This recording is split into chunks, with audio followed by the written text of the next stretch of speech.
Hello, and welcome to a new episode of The Inside Out.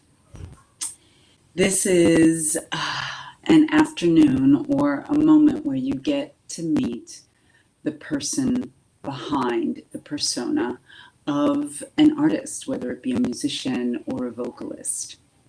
And today's guest is Amber Weeks. You will get to you will learn what goes into her song choice. What was the seed that was planted long, long ago to start growing this love of Oscar Brown Jr.'s work that she has? And then there's the big why. Why does she do it?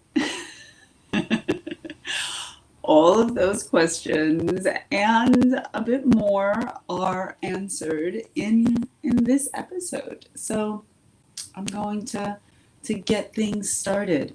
Thank you so much for tuning in. I am super excited to share this with you. Take me in, tender woman. Take me in for heaven's sake. Take me in. Oh, it's so lovely to be here with you. Be with you. How was your day? It's been a good day. It's just a busy day. You know, I'm going to be on my way to Baton Rouge shortly, and so I'm trying to get the music together and wardrobe and all this other stuff, and Yeah. But it's been a good day. Cool. What are you doing in Baton Rouge? The Baton Rouge Cultural Arts Council has a new facility, and it's called the Carrie Suarez Cultural Arts Center. Gotcha. And inside of the Cultural Arts Center is a listening room. Oh, and cool. So I'm doing a show for in that location. Cool. Yeah. You seem to be very excited about it. I'm very excited. Yeah. What is it about it that like is making it bubble inside for you? Well, I love the state of Louisiana quite a bit. Of course, I love New Orleans. Who doesn't? Right. And wasn't able to book anything in New Orleans this trip, but just to be in the state, which, is the birthplace of jazz and its own history, the challenging pieces of it, as well as the extraordinarily exciting pieces of it. It's an honor to perform there. And it's an honor to perform in a brand new facility. It just opened last year. And, it's nice to engage in another part of the country where my music has been played. And I have never performed there. And so it's like a big adventure. Your smile is literally from ear to ear. There's a song on your album, there's a song on one of your albums, and I think it's Around Midnight, where you honor New Orleans. Or is it? It's on Pure Imagination. Pure Imagination, okay. Yeah. Yes. Where you I believe you actually hired a band from there to do the song? Close. Okay. Kenny Sarah, who's here in Los Angeles, is originally from New Orleans, and he's a drummer. And what track was that? Just let me. It's the 12th track. So it's Gone at Last, which is actually a Paul Simon tune, and we put a New Orleans spin on it. Nice. So Kenny is originally from New Orleans. Right. So, I had multiple producers on Pure Imagination, and I started with Trevor Ware. And in putting together the repertoire, Trevor and I had done Gone at Last kind of in like a New Orleans second line style anyway. Yeah. And I loved the idea of that. And so I, when we were talking about the cuts to go on the album, I said, well, why don't we do that one? He says, well, you know what? If we're going to do that, then Kenny Sarah should actually, arrange it and produce that cut for you. Gotcha. So Kenny has a group of musicians in LA that he does this second line style with. And so he hired the musicians and we did it. And I love it. Wonderful. It's beautiful to have the experience of artists that honor, the style and are willing to say, you know what? Yeah, I could do it. And, somebody else can actually can actually honor this particular style. And in this case, New Orleans, much better. Yes.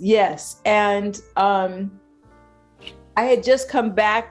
I love New Orleans. And I was in New Orleans in April of 2019 for the French Quarter Festival, which is the party New Orleans throws for itself, and they celebrate their local musicians. Oh, nice. And so while I was there, I knew that I wanted to do something that celebrated New Orleans. And I also wanted to give a nod to a musician I met one of my trips to New Orleans, and I saw him again when I was down there, a man named Ephraim Towns, who's a trumpeter. Mm-hmm. And if you go to New Orleans, you will see Ephraim. He's on a street corner someplace, or he's in Jackson Square. And so when I come down there, because I'm going to go to New Orleans after I leave Baton Rouge, I'm going to go looking for Ephraim. But I'm going to go look for him. So, it just, to be able to come back and have that memory and then record the tune with someone from New Orleans, it was really special to be able to do that. Mm. Yeah, I can feel your heart in this. Yeah, it was fun. And you are known for, as I understood it, is for being true to the song, the style, for really just honoring the work, honoring the music. Well, yeah, that's certainly my intention, mm-hmm. As I'm sure I'm a huge fan of Oscar Brown Jr. Yes. And when I'm doing his pieces, I'm going to do them my own way. Mm-hmm. But at the same time, I want to honor his intentions. And I did have the privilege of knowing him toward the end of his life. And so I got to ask him questions. And I'm also friends with Donnie Betts, who did the documentary about Oscar, which is called Music, My Life, Politics, My Mistress. And to be able to talk to Oscar and then see the movie and then, bounce some things off of Donnie about Oscar, it really helps me to celebrate someone who, in my opinion, was never really elevated to the level he should have been while he was living. Yeah. And so there's that. And then, I also love the Great American Songbook. And, again, I'm going to bring my own essence to it. Mm-hmm. And, channel whatever the emotions are and hopefully, touch and heal and inspire other people. And at the same time, honor the history of the music and the history of the composer. Mm-hmm. And, other artists who've been heroes to me who've recorded them. Yes. Oh, my little brown baby.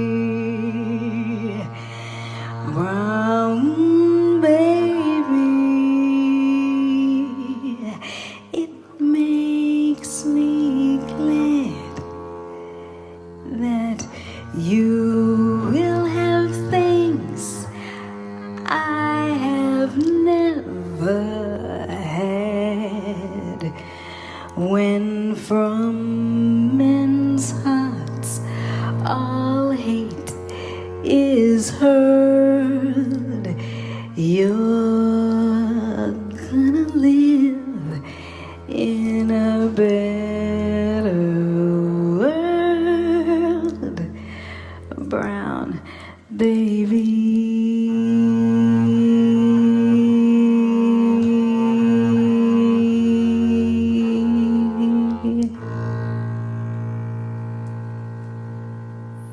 So what is it about Oscar Brown Jr.'s work that touched you in a way where you had this relationship grew? You know, the relationship with his music and yeah. It's a little emotional for me because I feel there's so many pieces to it, but I'm just so honored that I got a chance to know him before he died. Yeah, that's amazing. And he actually was a house guest. Donnie Betts needed a place for him to stay. When he was doing a fundraiser for the film, and I didn't know Oscar. I'd met him a couple of times, and he's like, Donnie called me. He's like, Amber, I need help. I gotta have someplace for Oscar to stay, you know. And he said, well, can you stay at your place? And I have room, you know. Yeah. I was like, what? Is that a trick question? Are you going to say no after I say yes? What? You know? So, no, but it goes back to my childhood. My parents were both singers. My mother was more of a classical singer, and Daddy did all of it. You know, and he sang in nightclubs in New York and in the army in Germany and that sort of thing. Is that how he made his living? No, my dad actually was an aerospace engineer and an attorney after that. He did, I'm told, he was given an opportunity to get a recording contract when he was very young, but being a child of the Depression and being the child of immigrant parents, it was kind of like, no. You need a real job. Yeah, a real job. But he was a Frank Sinatra clone, you know. Anyway, so both of my parents, you know, really exposed us to a lot of different types of music. And both of my parents grew up in New York, and any good New Yorker is a storyteller. So, my sisters and I were very young, and Oscar's tune, The Snake, came on the radio, and my mother was just like, oh my God, this is so old, but you girls, you need to stop and listen to it. And because it was a story, and it was like a humorous story, but it was a humorous story with a pretty significant message. Yes. I never forgot it. Yeah. And so when I started developing my repertoire early on in my career, I was like, I got to do Oscar stuff. You know, there's a wisdom in it. There's a wit in it.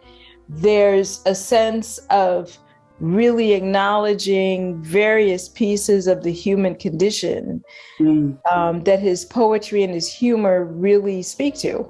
And so, you know, I was happy to be doing it while he was living. And now that he's gone, I'm committed to recording at least one tune of his on every project that I do, until I just don't feel like, unless and until there's some piece of his that I don't think that I can really honor appropriately. Yeah, yeah.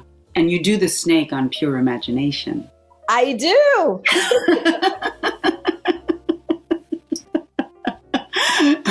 It's one of the cuts that I really like, the way you perform that. It's such a fun song.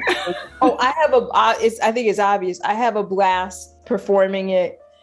And it was great to record it, and the way that you know, Trevor set it up was pretty great, because you can hear his voice underneath mine when I sing, you know. Yeah.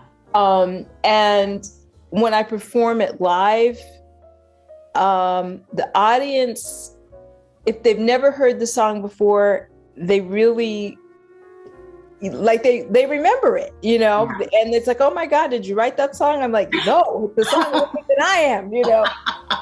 But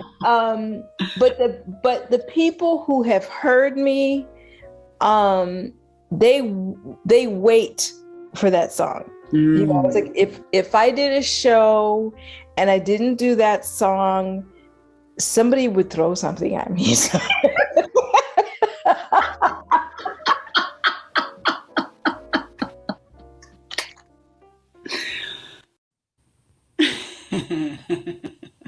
So you'll get to see a clip of Amber doing the snake a little later on in the show.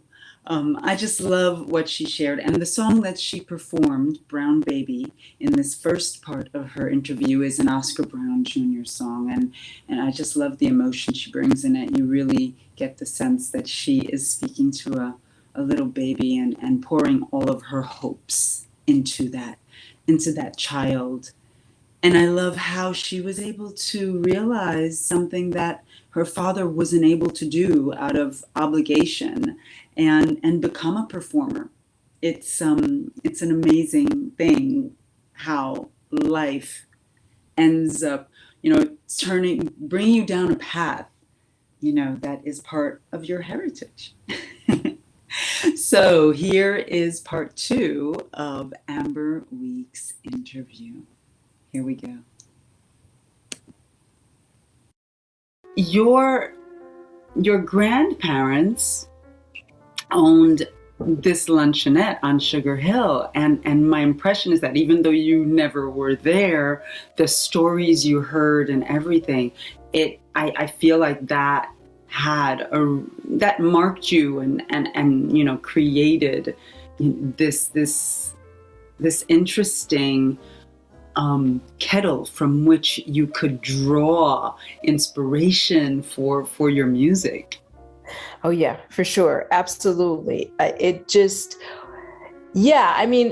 Unlike my sisters, because I'm the oldest of the 3 of us, I had the good fortune to be around 2 of my dad's buddies from Harlem, like from birth.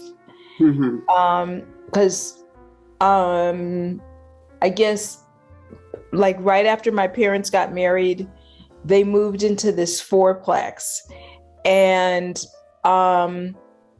2 of my dad's buddies from Harlem also lived in the building. And so like on the weekends, everybody's in our apartment because my parents have the baby. So the baby, was just, I'm around all of the New York stories, and it's like my skin, and I took it for granted for a very long time. I didn't realize just how profound that experience was. I mean, my sisters have an attachment to it. I just think it's like my skin. I mean, wow. And I've learned more, unfortunately, since my father died, about just how unique that circumstance was. What I learned from one of my dad's buddies who's still alive is that it was very unusual for Black people in general to own anything in Sugar Hill, let alone a diner, even though it was a place where Black people were living. Right.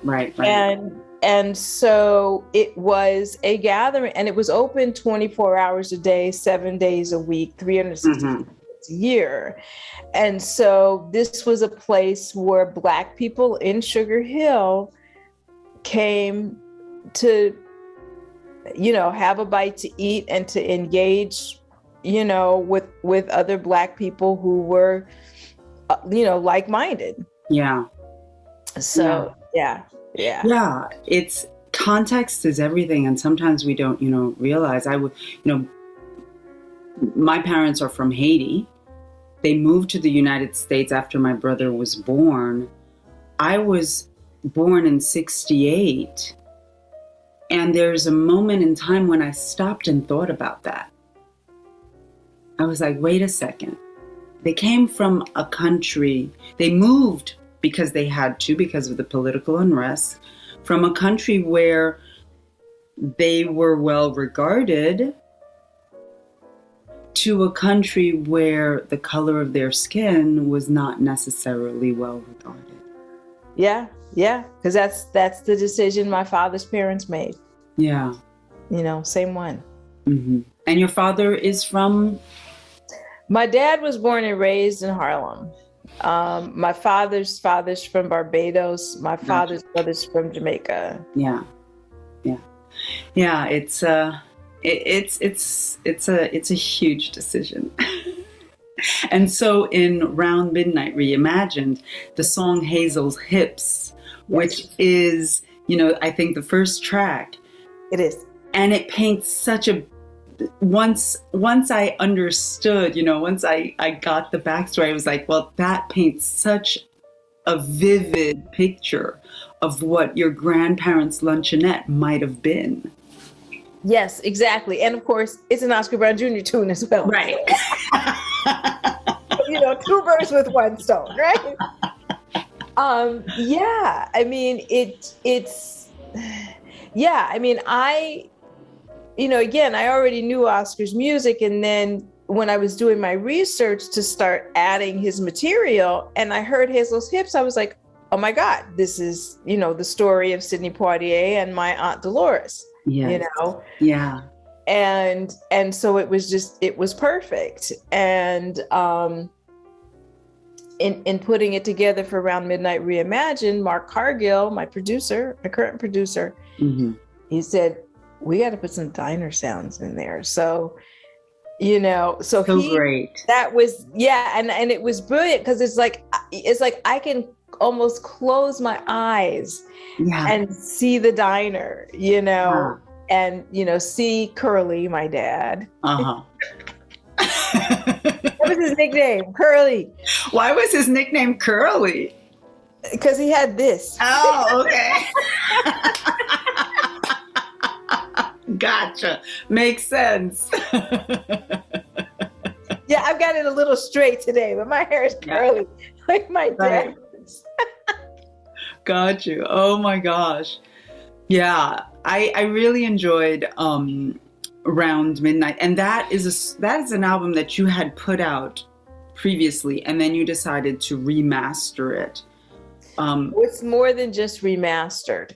Mm-hmm. It's reorchestrated and remastered and remixed.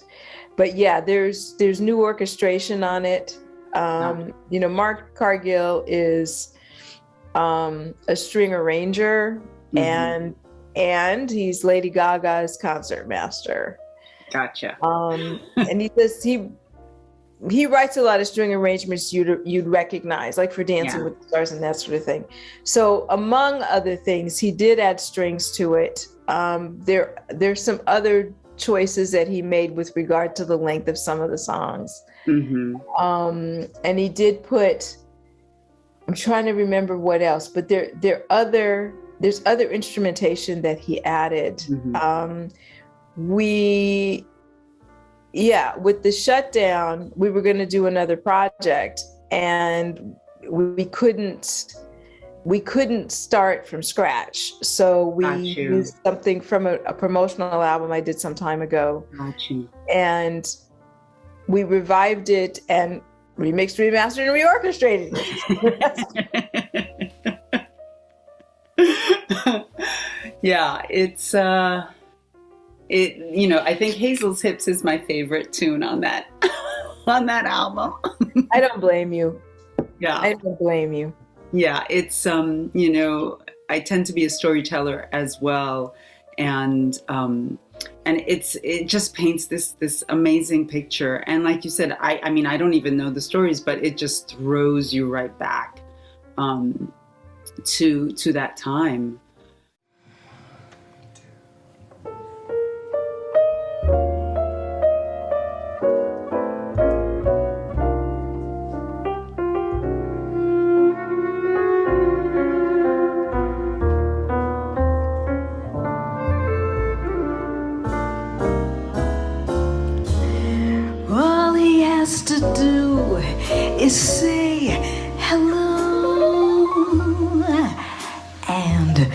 That's the sweetest melody I know.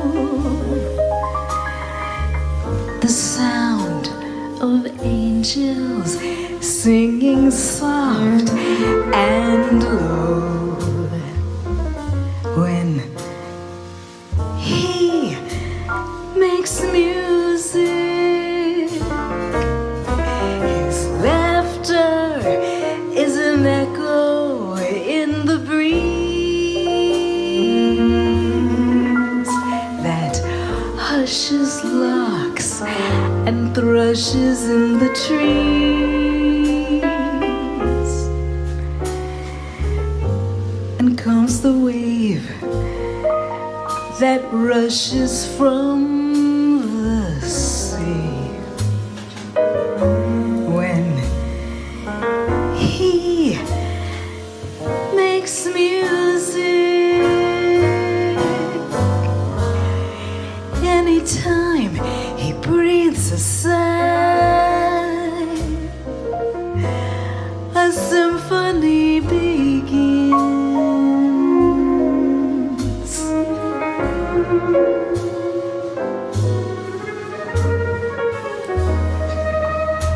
Anytime he says goodbye, a million violins start crying. The song is sad until we meet again.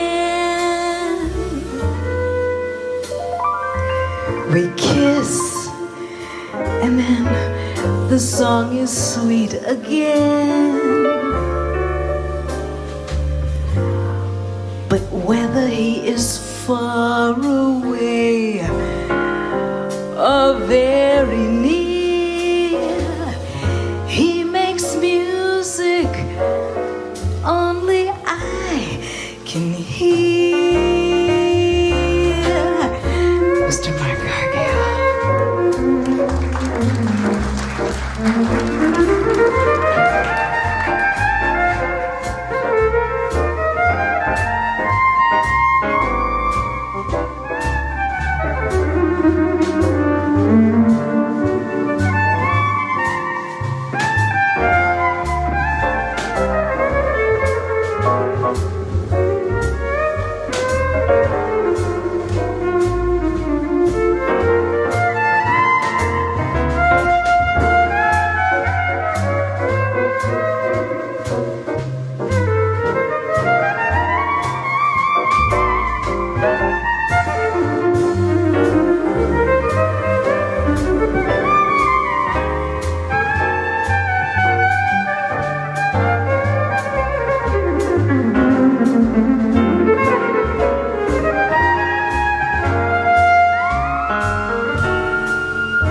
Anytime he breathes a sigh, a symphony begins. Anytime he says goodbye, a million violins start crying. The song is sad until we meet again. We kiss, and then the song is sweet again. But whether he is far away or very near, he makes music only I can hear.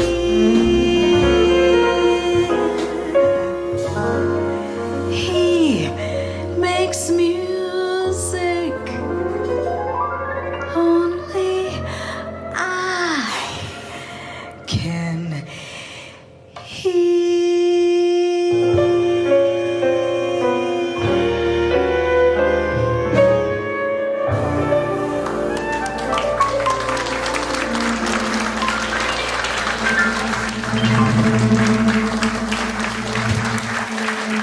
you. Thank you, Mr. Mark Cargill.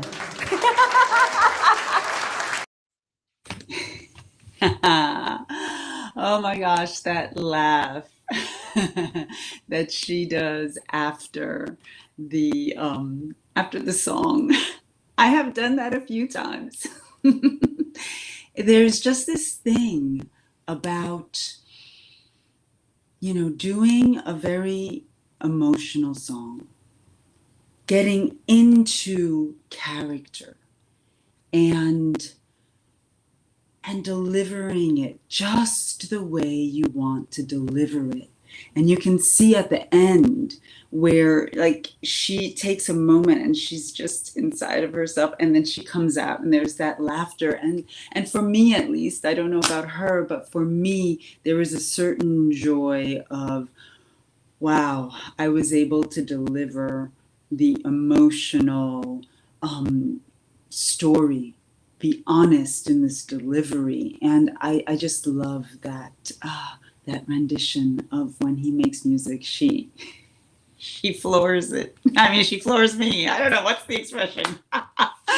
Oh my gosh. And then her grandparents' luncheonette, there's Sidney Poitier actually was engaged to one of her aunts, and he speaks about it in his biography, where and he was just starting. He didn't yet have the career that he wanted, that he has now, that he grew to have.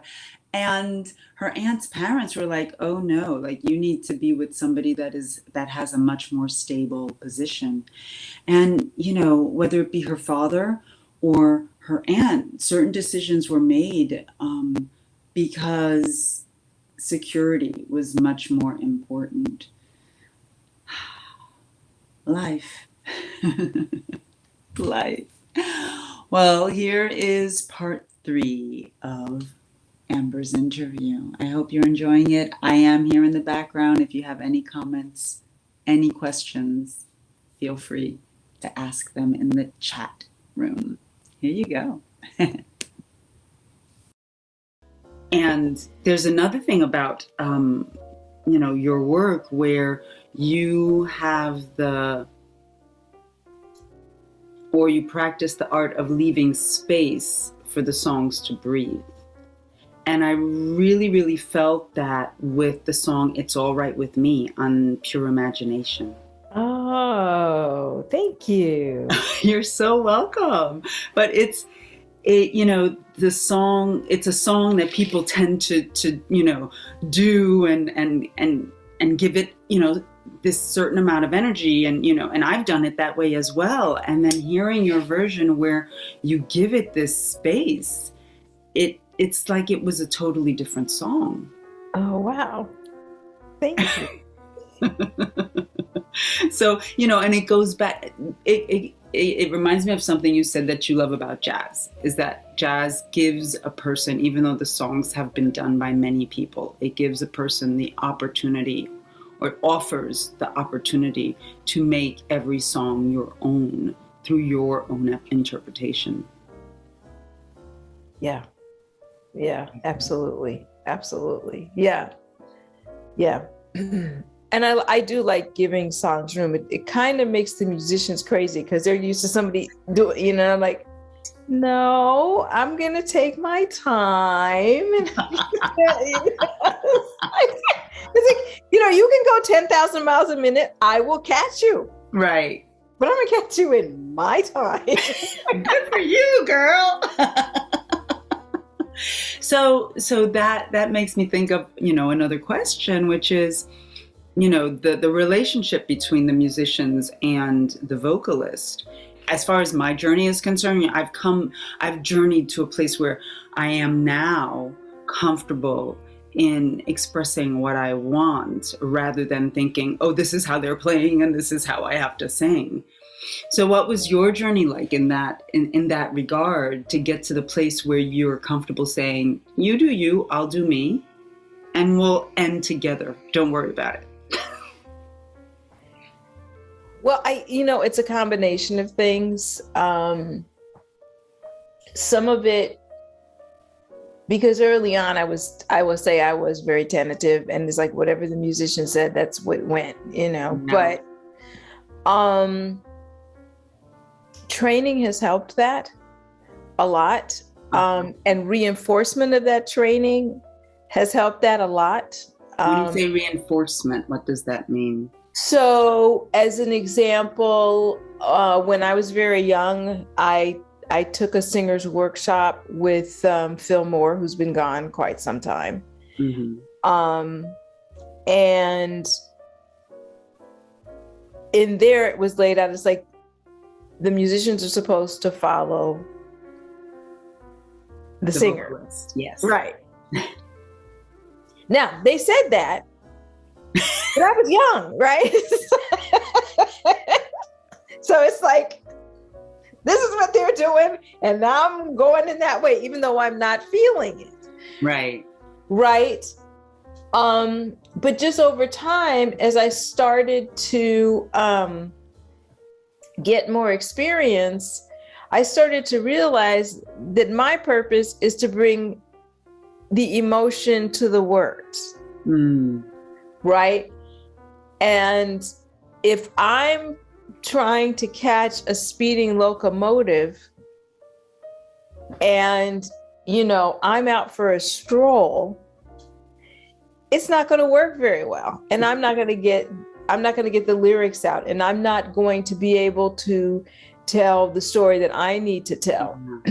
And early on, I was taught that you have to internalize the songs that you do. Mm-hmm. And you have to bring a legitimacy to them by being certain that it's a song that you can own. So for instance, you will never hear me sing the song Mean to Me. Somebody else can do it. I'm sure they do a great job with it. Right. Nothing against the song. It's just, I'm not really interested in owning somebody being mean to me. Right. Right. And then there are other songs that I just don't have the guts to do. So, I turn bright red. Anyway. I think of some of Ruth Brown's stuff that I love that just makes me laugh. Right. But I could never sing, if I can't sell it, I'm going to sit on it. I can sing Don't You Feel My Leg. That's fine. Right. Yeah. I can't do it. I think the song is hilarious. But anyway, I got off topic, but that song just makes me chuckle. No, but if I can't own the story, then there's no sense in my doing it. Right. I hear you. And so if I'm going to do that, I speak, descended of, Caribbean people, and that much Mexican, I'm going to speak a certain way, and my parents both grew up in New York. So all of those things, and being an Angelino and just being me. Yeah. My speech pattern is a certain way. So my singing pattern is going to be a certain way. Right. And I have to be able to own the lyrics and the melody and marry them well. Yeah.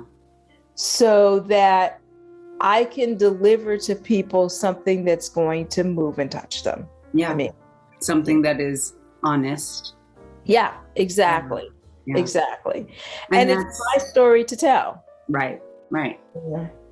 She wrapped him up all cozy in a comforter of silk, then laid him by the fireside with some honey and some milk. She hurried home from work that night, and soon as she arrived, she found that pretty snake she'd taken in had been revived. Take me in, tender woman, take me in for heaven's sake. Take me in, tender woman, inside the snake. For me, what you just described, it's the mark of somebody who has crossed that threshold of knowing themselves, knowing their instrument,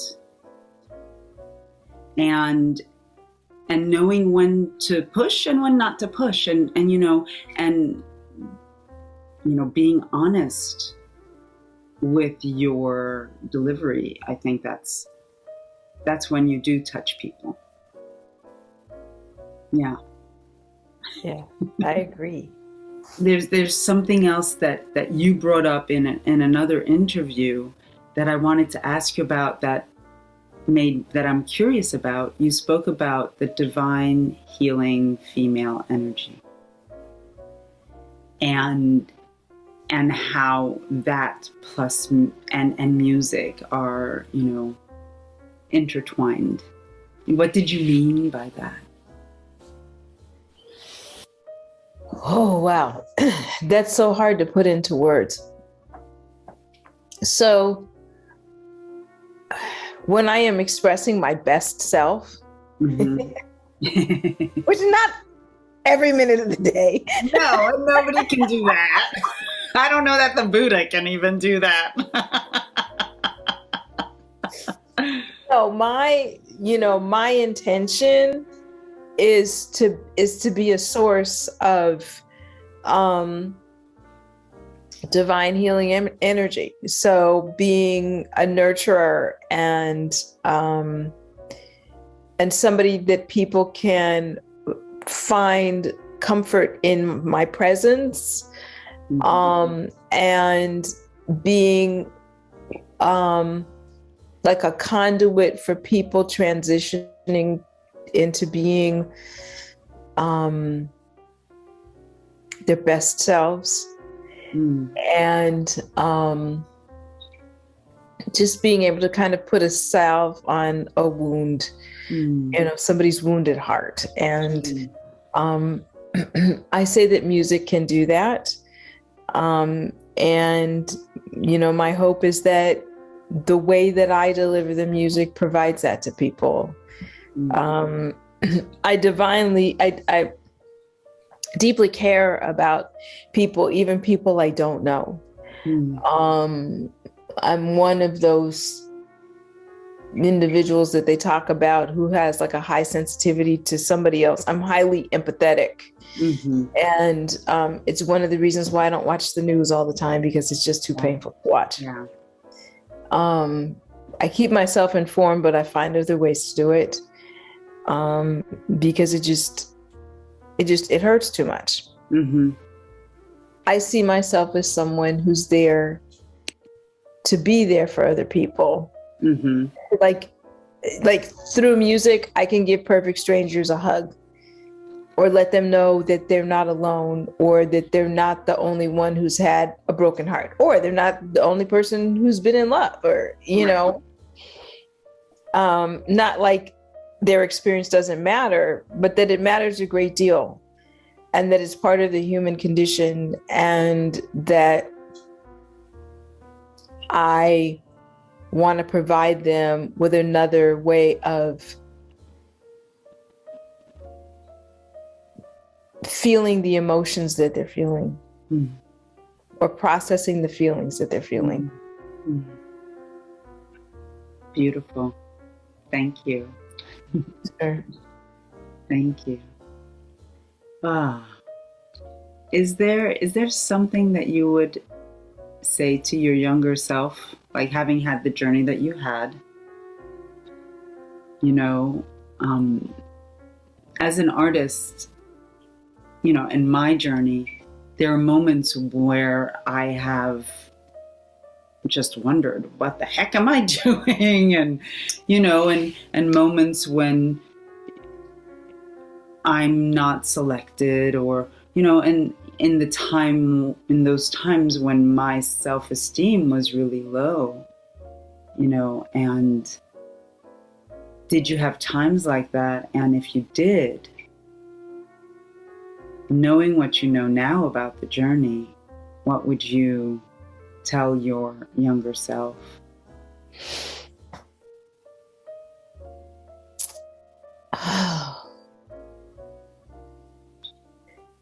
Don't worry. Mm. Stay the course, and you are on your path. Mm. And it's going to be okay. Yeah. Beautiful. Thank you so much for sharing. But I really appreciate you being open to participating in this project of mine. Sure. Thank you. Thank you for asking me. I'm honored, really. Thank you. Thank you. Thank you. So where, people can where can people find your music, first of all, in general? Oh, in general, so if people are into downloading music, it's on Spotify and iTunes and Pandora.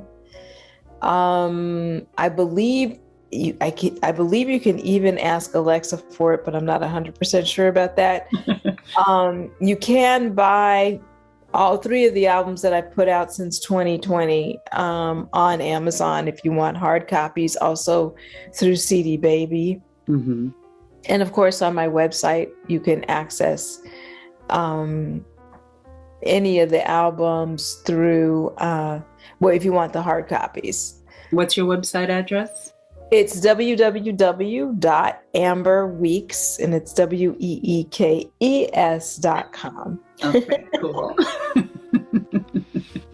Yes. On June 24th, I'm going to be the featured artist at the LA County Museum of Art for the LACMA Jazz Series. Cool. And the show starts at 6:00. On June 24th. On June 24th, which is a Friday night. Uh-huh. Come say hi. Yes. And then the following week on Thursday, the 30th of June, I am performing at the Merc in Temecula. That one will sell out pretty quickly, from what I understand. Mm. So, and I think that's a 7:30 showtime also. Cool. And then we'll see where else I show up. There's some things coming out of state, so we'll see. Nice. And I imagine all of that info is on your website about Yes, your shows. Yes, as it comes up, it is posted. Yes. All right. Cool. Yes. And do you have an Instagram account you want to share? I do have an Instagram account. I don't use it a whole lot, but it is there. It's, I think I need to do more with that. It's my Instagram is Amber Weeks and the number 4 Jazz. All right. Cool. And are you on Facebook more than?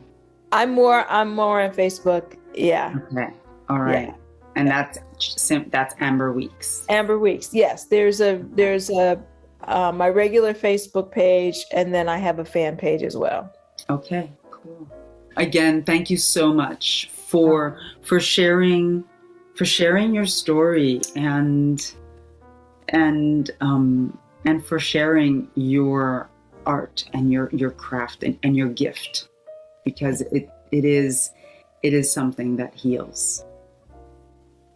Thank you so much. It's been a pleasure, and it's great to connect with you. Thank you so much, Claude. This has been wonderful. You're welcome. Okay, have a lovely evening, and see you at LACMA. Yes. Take care. You too. Bye-bye. Bye-bye. Back alongside a lake,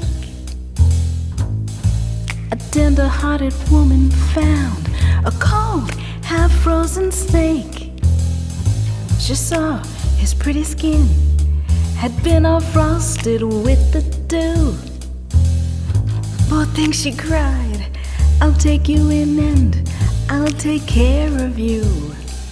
Take me in, tender woman. Take me in for heaven's sake. Take me in, tender woman. Sighed the snake. Thank you so much for tuning in. It's been such a pleasure to be hanging out with you all, and just sharing this moment that I had with Amber. And she is such a beautiful, beautiful person. I will actually be at LACMA on June 24th to catch her show. So if anybody's going to be out there, let me know. Drop me a line on Instagram or Facebook. In the meantime, I hope you have a beautiful Memorial Day weekend. And I look forward. Tune in next month for the next episode. Lisa Steele will be the guest for that show. Take good care. And remember, as Maya Angelou always said, often said, sometimes said, be a rainbow in somebody's day. Take care. Love you all. Bye.